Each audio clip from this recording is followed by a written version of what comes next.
구약 90쪽입니다.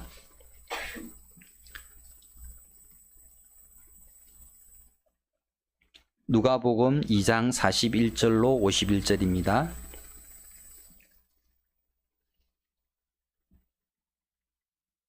다셨으면 한 절씩 교독하시겠습니다. 마지막 절은 같이 읽겠습니다.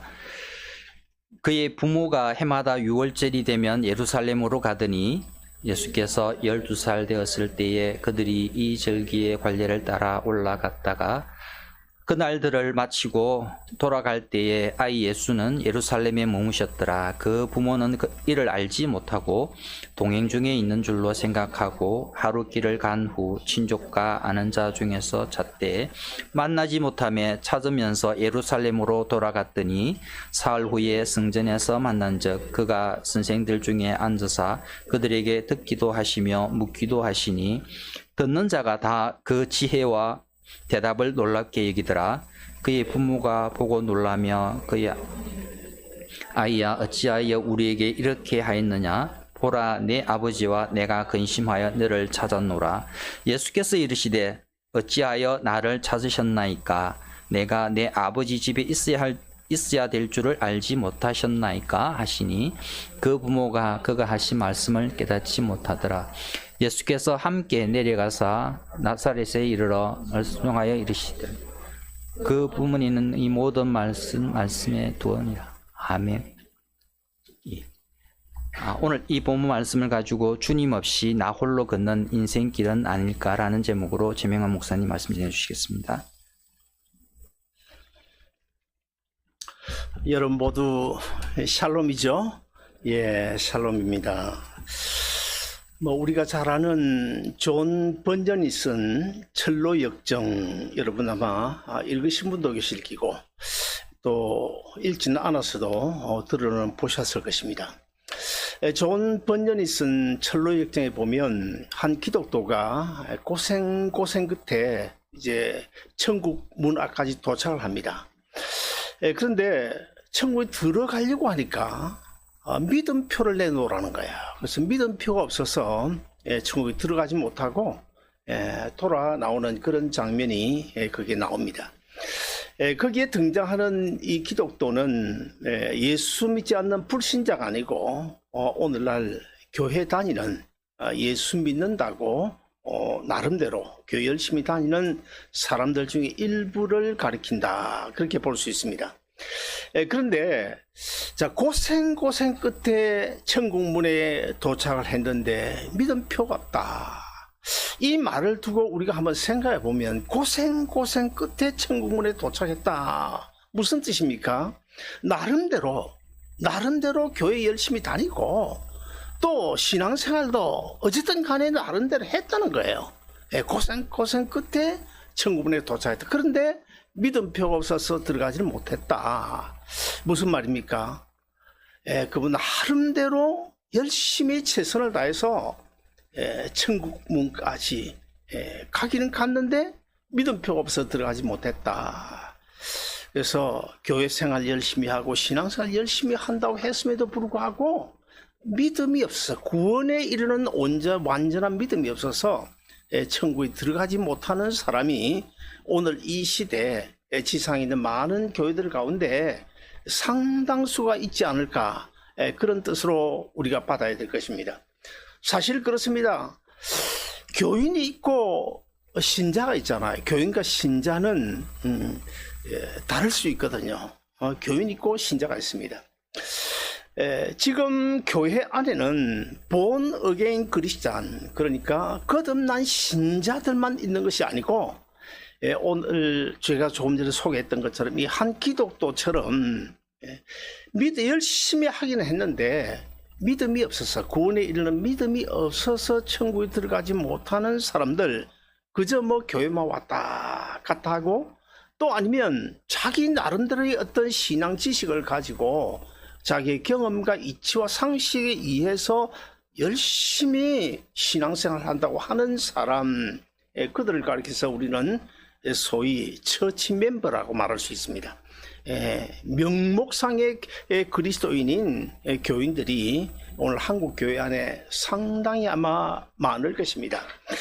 자, 여러분 믿음이 무엇입니까? 우리가 믿음이 무엇이냐 그렇게 하면 믿음의 정의는 뭐 여러 각도에서 다양하게 설명을 할 수가 있죠. 뭐 이런 것이 믿음이다, 저런 것이 믿음이다, 이것이 믿음, 이렇게 해야 믿음이다. 그렇게 우리가 설명을 할 수 있겠습니다만은 한마디로 이야기하면 주님과 같이 걸어가는 것. 주님과 같이 걸어가는, 주님 십자가를 붙들고 끝까지 주님이 어디까지 갑니까? 우리를 데리고 영원한 천국까지 가는데 끝까지 주님과 같이 걸어가는 것이 믿음인데, 그런데 예수님 없이 걸어가고 있다. 예수님 없이 걸어가고 있다. 주님과 전혀 상관없는 자기 나름대로의 어떤 판단과 경험과 이치와 상식을 가지고 예수 믿는 것으로 착각을 하면서 가지만은 실제로는 천국에 들어갈 수 없는 그런 믿음을 가지고 살아가고 있다고 한다면 사실 얼마나 불행한 사람입니까? 목사가 10번을 통해서 설교를 했습니다. 그런데 예수님이 없는 설교였어요. 교회가 화려한 행사를 하긴 했는데 예수님이 없는 행사였습니다. 아름다운 목소리로 찬양을 하기는 하는데 예수님이 없는 찬양, 그리고 열심히 사람들이 모여서 제자 훈련을 하긴 하는데 예수님이 없는 제자 훈련이었다. 어쩌면 제 생각에는 우리 한국 교회 안에 상당히 이런 일들은 많이 있을 것입니다. 분명 많이 있을 것입니다. 예수님이 없는 찬양, 예수님이 없는 예배, 예수님이 없는 그런 행사 상당히 많이 있지 않겠나, 그런 생각이 들고요. 자, 오늘 본문 이야기가 바로, 오늘 본문이 바로 그런 이야기예요. 예수님이 어릴 때였었는데 그 부모가 아이, 12살이니까 아이 예수님을 데리고 6월절에 예루살렘에 갔다가 돌아오는데, 오다가 보니까 이 아이가 같이 가고 있는 줄 알았는데 예수님이 안 계신 거예요. 그래서 그 부모가 다시 그 아이 예수님을 찾기 위하여 예루살렘으로 올라가는 그런 장면이 오늘 본문에 나오고 있는데, 오늘 본문에서 예수님은 12살로 등장을 합니다. 예수님께서 12살이기 전에 어떻게 지내시는지 우리는 정확하게 알 수가 없어요. 그리고 또 12살 이후에도 공생애를 시작하면 30세가 될 때까지도 우리는 뭐 그저 그 아버지 요셉이 목수였으니까 목수 일을, 그 아버지 일을 도우면서 지냈지 않겠나, 그렇게 짐작을 할 뿐이지 사실 예수님께서 어떻게 사셨는지 정확히 알 수는 없습니다. 자, 오늘 우리가 읽은 이 본문을 정확히 이해하기 위해서는 한 세 가지 유대인의 관습을 알아야 되는데요. 첫 번째 유대인의 관습은 6월절이 되면 예루살렘을 중심으로 20마일, 그러니까 2km 지경 안에 있는 유대인의 모든 성인 남자들은 반드시 예루살렘으로 모이도록 그렇게 되어 있습니다. 그러나 우리가 역사가들이 이해하면 뭐 20마일 32km 반경이 아니고 그 외에 더 멀리 있는 외국에 있는 사람들도 다 모였다, 그렇게 전해지고 있고, 성지 순례라고 하는 이 관습은 지금도 여전히 지켜지고 있습니다. 그리고 두 번째 관습은 유대인 가정의 아이가 딱 태어나면 1살, 2살, 3살이 되면 그 옷단에다가 옷수를 달아요. 옷수로 놓은 옷수를 달게 되는데 우리 크기만 그려주시기 바랍니다. 이쪽에 보면 옷술인데요. 옷 이제 아랫판에다 이렇게 달게 됩니다. 여러분 혹시 그런 이야기 들어보셨을 텐데, 옛날에 우리 한국에도 우리나라에도 뭐 이조시대가 꼭 아니라도 젊어서 이제 청선 가부가 되면 반드시 바늘을 품에다 지녔다. 왜 바늘을 품에 지는 것입니까?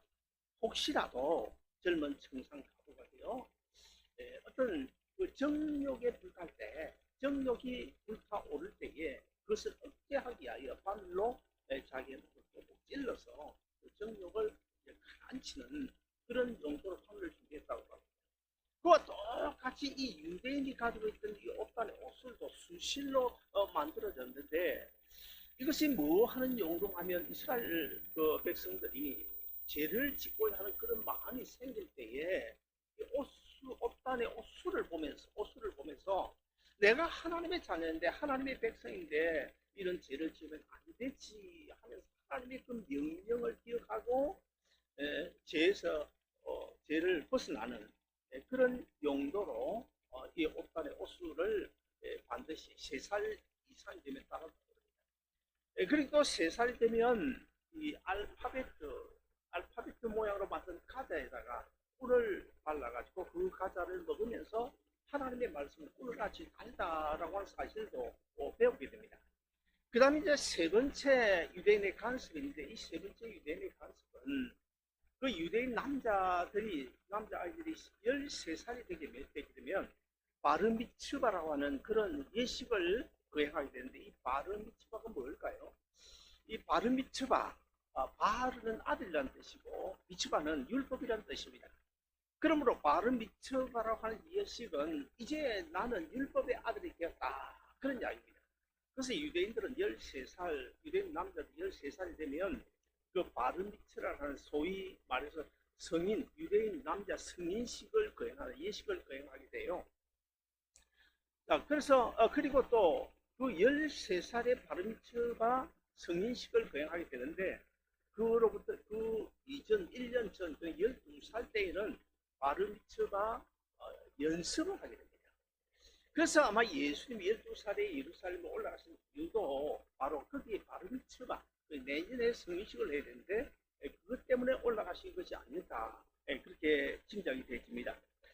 그리고 유대인들은 이제 6월절이라든지 이 절기 때에 예루살렘에 올라가게 되면 사실은 요즘처럼 뭐 차를 타고 가는 것이 아니고 아주 부자들은 뭐 낙타나 뭐 이런 걸 타고 가겠지만은 그렇지 않은 서민들은 걸어서 가지 않습니까? 그러므로 뭐 이틀도 걸리고 일주일도 걸리고 심지어는 열흘, 한 달, 두 달씩 걸려서 그렇게 되는데, 뭐 옛날 그 당시에야 얼마나 산악지대 그 뭐 제대로 도로가 있었겠습니까? 그러다 보니까 강도가 출몰하고 사나운 짐승들이 이제 출몰하기 때문에 일단 이제 6월절이든지 절기에 올라갈 때나 내려올 때는요, 제일 먼저 여자들하고 그리고 아이들은 무리를 지어가지고 앞세웁니다. 앞서서 걸어가게 하고, 그 다음에 이제 남자 성인 장년들이 뒤에서 이제 보호하면서 따라가는, 그렇게 해서 뭐 하루고 3일 가는데, 오늘 본문에 보면 이 예수님의 아버지 요셉과 어머니 그 마리아 부모가 예루살렘 절기에 갔다가 이제 내려오는데 얼마 정도 왔습니까? 하루길을 왔습니다. 하루길을 왔는데 이제 아이 예수님이 계시지 않는 거예요. 그래서 이제 올라가게 되는데, 자, 한참 가다 보니까 아이 예수님 보이지 않는 거예요.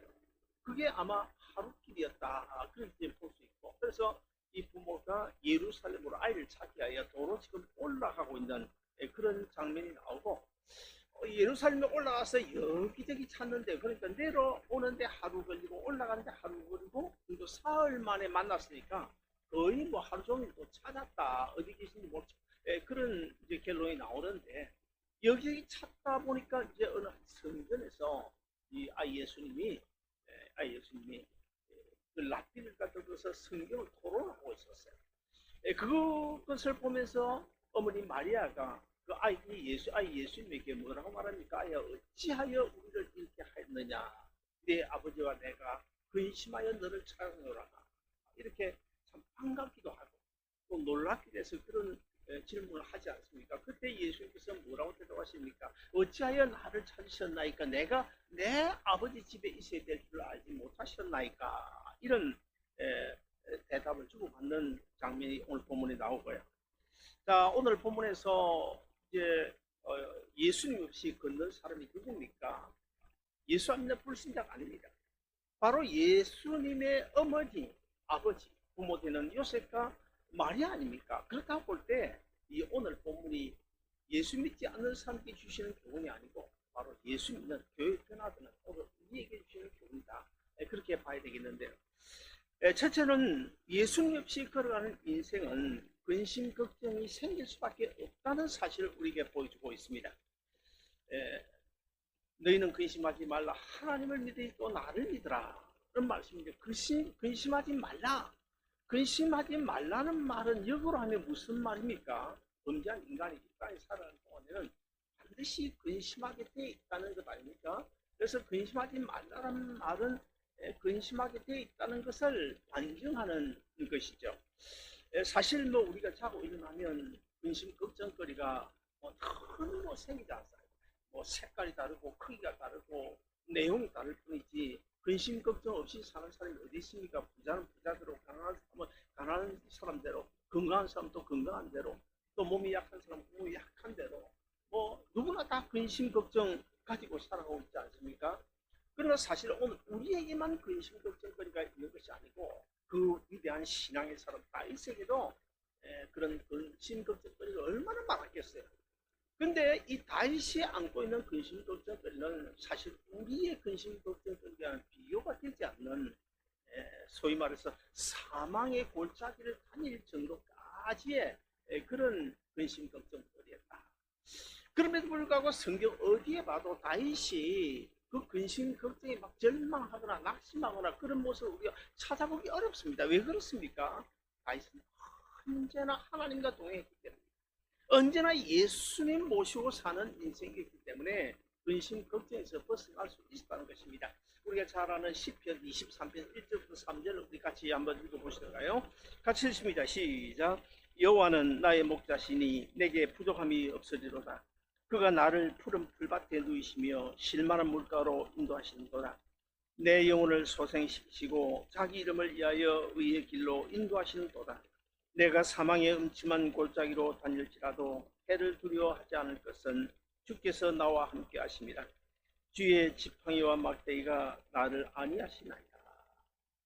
주님과 동행하면, 주님 모시고 사는 사람은 근심 걱정에서 벗어날 수가 있다는 것입니다.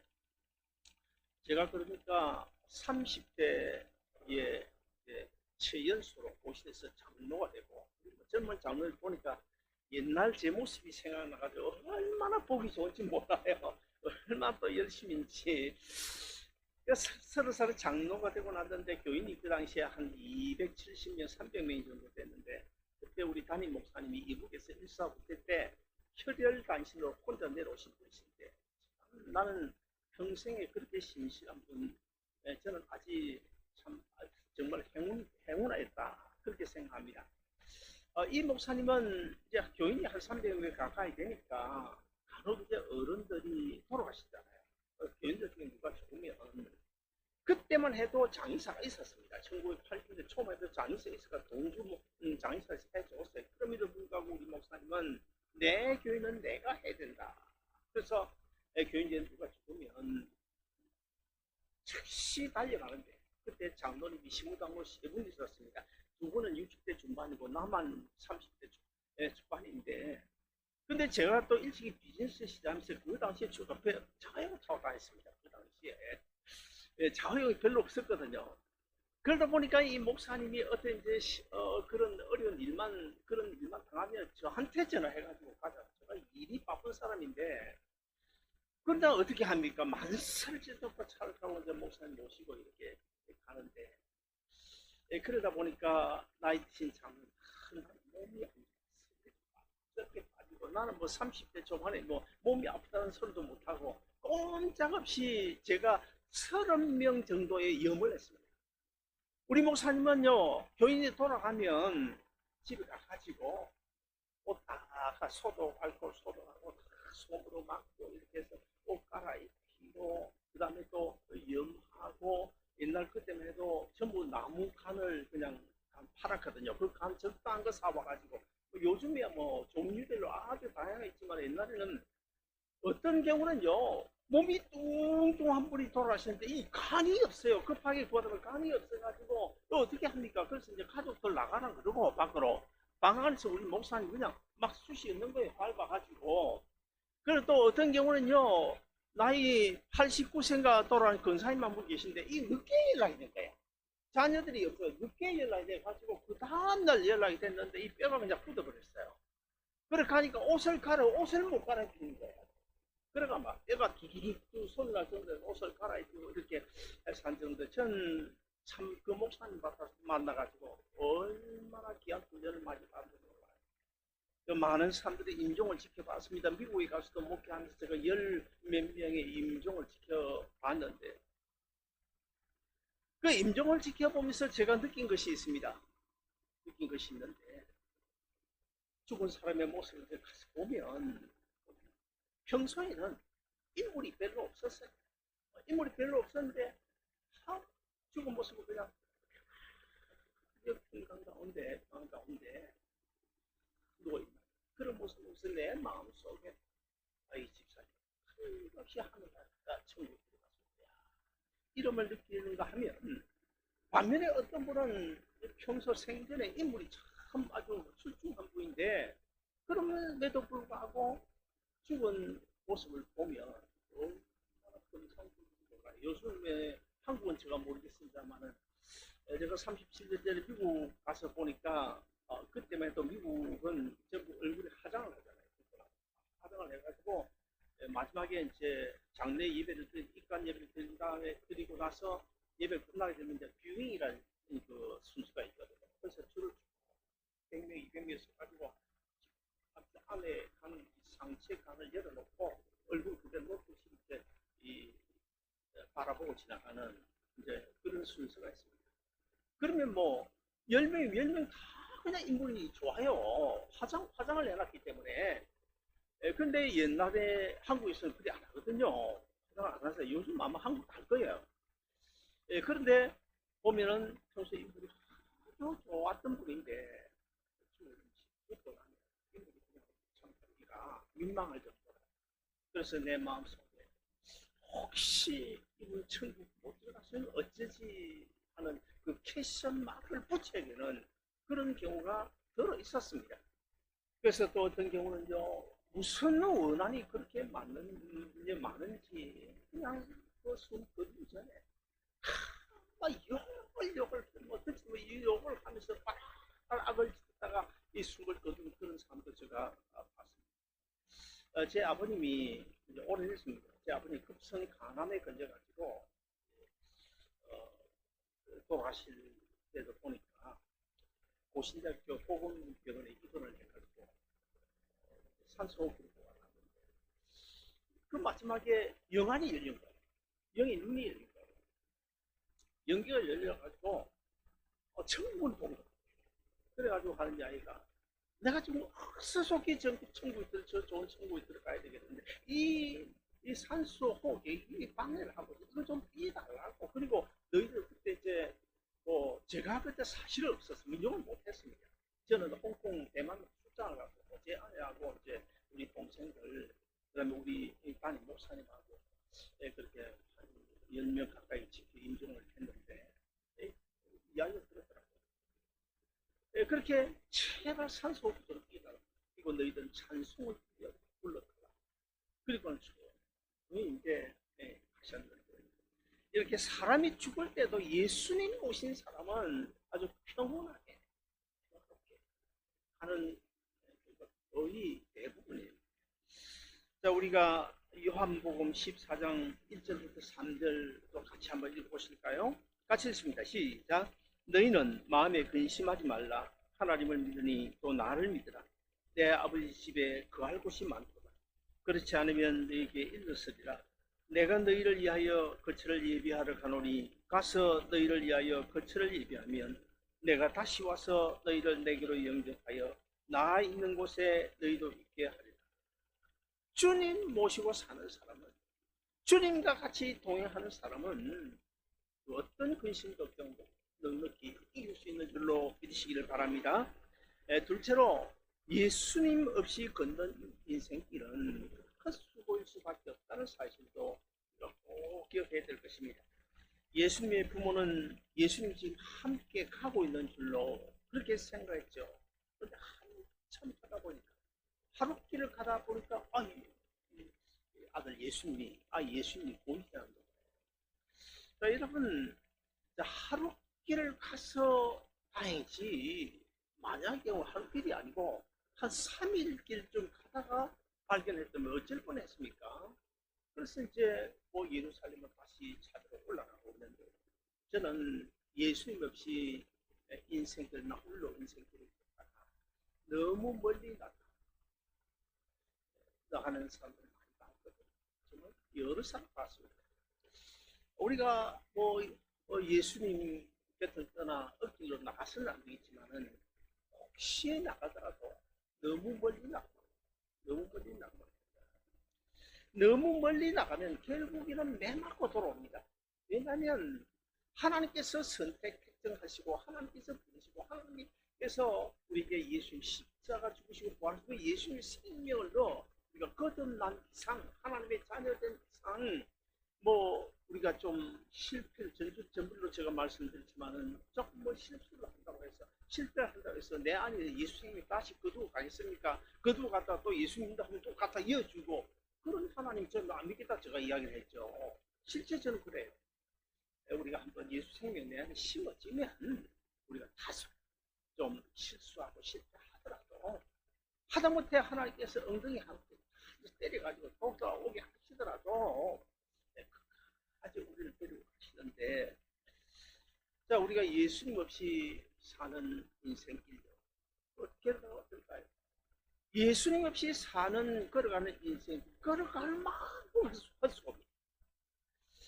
예수님 없이 사용하는 물질 얼마가 됐든 간에 쓰는 만큼 헐수가 되는 거예요. 그래서 솔로몬의 경우도 보면 참 1,000명의 그 처척과 더불어서 금잔에 술 마시고 얼마나 호의호식하면서 살았습니까? 그러나 예수 없이 산 그 인생은 결국엔 나중에는 어떻게 해요? 나중에는 물론 신학자들 가운데 솔로몬이 회개하고 구원을 얻었다 하고 주장하는 사람도 있고 또 반면에 솔로몬이 회개하고 구원을 얻은 것이 아니라고 주장하는 그런 주장도 있지만 저는 전자에 속합니다. 저는 회개하고 마지막에 구원을 얻었다 그렇게 봐요. 아무튼 간에 이 솔로몬이 그렇게 이제 어떤 세상을 보는데 예수 없는 세상을 보내다가 인생길을 걷다가 나중에 헛되고 헛되니 헛되고 헛되도다. 결국 이제 후회하지 않습니까? 그렇습니다. 사람들이 지금은 몰라요. 지금은 내 젊음이 영원할 줄 알아요. 지금은 내 건강이 영원할 줄 알아요. 지금은 몰라요. 이제 세월 지나서 인생의 서강길에 탁 서게 되면 그때야 아이고야 내가 잘못 살았구나 후회하게 되는 것입니다. 1988년도에 서울에 올림픽이 있었죠. 그때 100m 달리기에서 우승한 사람이 벤 존슨이라는 사람인데 이 사람이 1등을 했지만은 금메달을 땄지만은 결국 이제 약물 복용이라는 그런 이제 판단이 나와가지고 결국 금메달을 박탈당하고 말았습니다. 어떤 그 국회 제가 아는 어떤 그 국회의원은요, 국회의원은 분명히 당선이 됐어요. 그럼에도 불구하고 나중에 선거법 재판에 걸려가지고 100만 원 벌금을 받는 바람에 확정되는 바람에 결국 의원직을 그만두게 됐습니다. 제가 이제 중동이나 아니면 남미의 브라질, 칠레 같은 이런 데 가보고 느끼는 것이 있는데 어디를 가든지 사실 공항에 딱 도착해가지고 이제 내려서 이제 입국수소 청소에 딱 들어가면 눈에 딱 들어오는 게 LG TV 아니면 삼성 TV 이런 것들이 들어오고 그 다음에 현대 무슨 한국판들이 눈에 딱 들어오면 그 기분이 얼마나 어깨가 으쓱한지 몰라요. 우리 대한민국이 이렇게 아주 성장했구나. 정말 감사한데. 여러분 사실 이병철 씨나 정주영 이런 사람 대한민국을 위해서 큰 일을 감당했고 삼성과 현대라는 일을 감당한 큰 회사를 세웠고 또 박정희 대통령 같은 경우도 그 가난한 나라를 근대화시키는 그런 대통령으로 다 국민들이 인정하지 않습니까? 그럼에도 불구하고 저는 가만히 생각해 보면 그 정주영 씨, 이병철 씨 예수 안 믿었거든요. 전도는 받았지만 예수는 안 믿었어요. 박정희도 예수 안 믿었어요. 그래서 아마 어쩌면 좀 조심스럽기는 하지만은 우리 주님 앞에 섰을 때 주님께서 아마 이렇게 선고하지 않았을까. 정주영아, 이병철아, 너희는 삼성과 현대라는 큰 기업을 이루었지. 정말 정말 수고했다. 정말 수고했다. 그러나 너희는 예수 없이 걸어온 인생이기에 내 인생 무효다. 어쩌면 그렇게 선고하지 않았을까? 박정희야, 너는 대한민국을 근대화시킨 거 정말 온 세계가 알아주고 큰 일을 한 것 나도 인정합니다. 그러나 예수 없이 걸어온 내 인생 무효다. 아마 이런 선언을 하지 않았을까, 그런 생각이 들어집니다. 그렇습니다. 우리가 어떤 큰 일을 하는 것 그렇게 중요하지 않아요. 그렇게 중요하지 않습니다. 돈 많이 벌어서 떵떵거리며 사는 것도요, 사실 별거 아니에요. 따지면 거기서 겁니다. 조금 편하게 살고, 조금 넉넉하게 살고, 조금 좋은 음식 먹고, 뭐, 그거 차이고, 또 좋은 그 고급 아파트에 살고, 뭐, 그 수많은 이런 아파트에 살고, 그것도 뭐 사실 따지고, 인생 지나고서 다 거기서 겁니다. 조금 하루만 편하지는 모르지만은, 거기에 화려한 무대에서 스포트라이트를 받는 것도 사실은 또 뭐 가수들, 그 유명한 연예인들 보면요, 노후에 얼마나 비참하게 사는 사람들이 있습니까?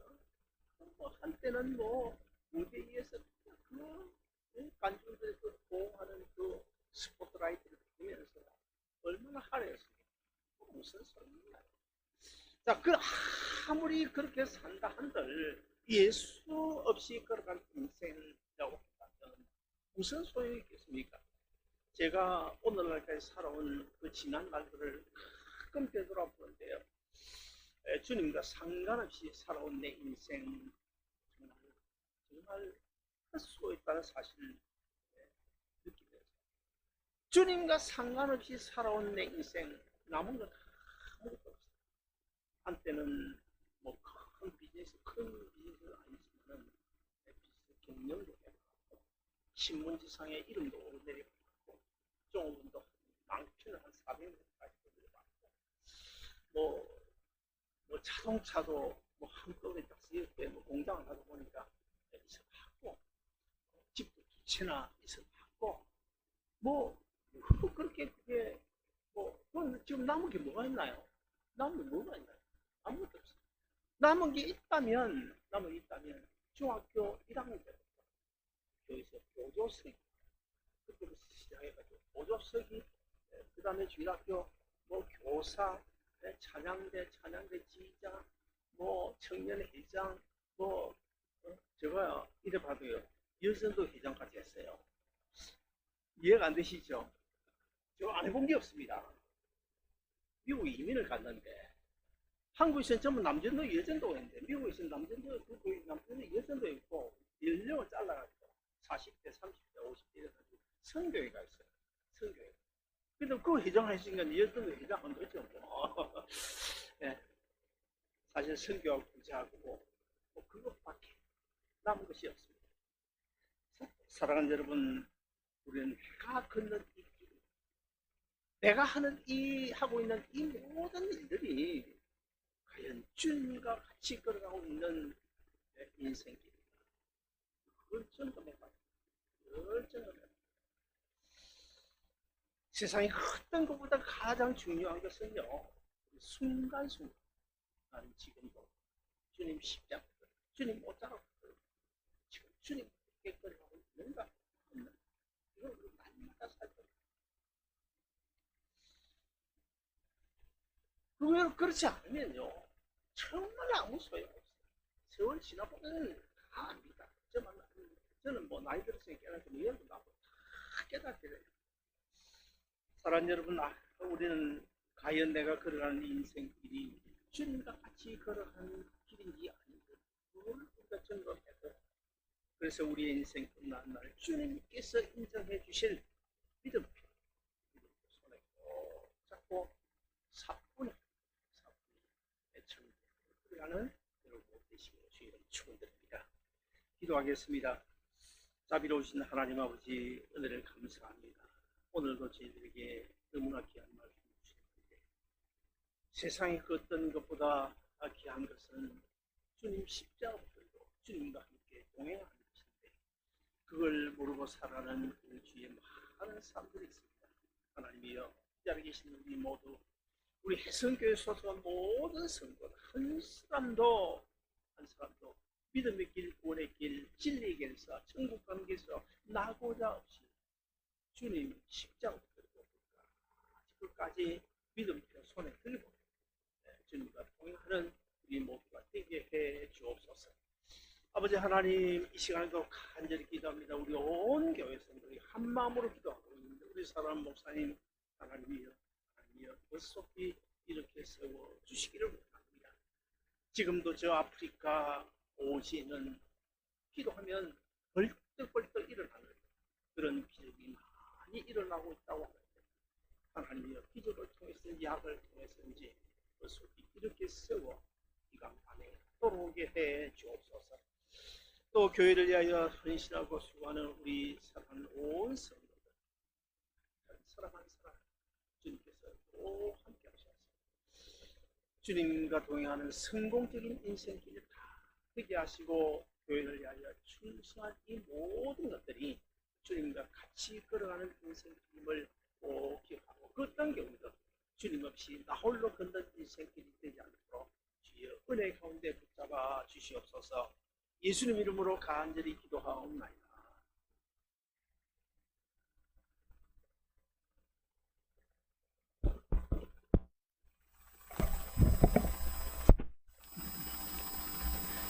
네, 말씀 생각하시면서 찬송가 430장입니다.